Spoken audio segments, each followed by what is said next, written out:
আমি এখন নবদ্বীপে ড্রিমল্যান্ডে রয়েছি আর এখানে আমার একটু দই খেতে খুব ক্রেভিং হচ্ছিল ভিতর থেকে, তাই হোটেল মালিকদের কর্তৃপক্ষদের একটু রিকোয়েস্ট করলাম যে একটু কি দই এনে দেওয়া যেতে পারে। তো উনি এখানকারই ফেমাস দোকান থেকে আমাকে দই এনে দিয়েছে। একটা হচ্ছে লাল দই, যেটা নবদ্বীপে একমাত্র তৈরি পাওয়া যায়, পৃথিবীর কোথাও আর এটা পাবেন না, একমাত্র নবদ্বীপেই পাওয়া যায় লাল দইটা, মানে ক্ষীরের দই, তাই তো যেটাকে বলে বেশ।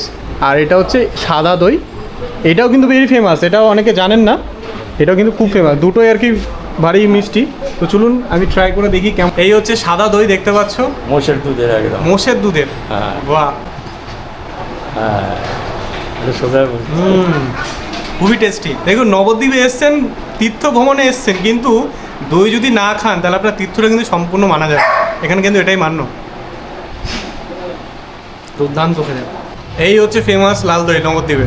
হারিপুরে পড়বে না, হারিপুর করলে পড়বে না, পড়বে না, না সত্যি তাই। দেখুন পড়ছে না, কিন্তু এতটাই টাইট রয়েছে। কত জায়গায় আপনি মানে দই দেখবেন লাল দই, এখান থেকে কিন্তু ডিস্ট্রিবিউট হয় সব জায়গায়, তাই তো? হ্যাঁ, হ্যাঁ, হ্যাঁ। আচ্ছা, আর হোটেলেই একজন স্বনাম ব্যক্তি আছে গোবিন্দ ঘোষ, উনি প্রথম এই দইটি রচনা করেন। দারুণ।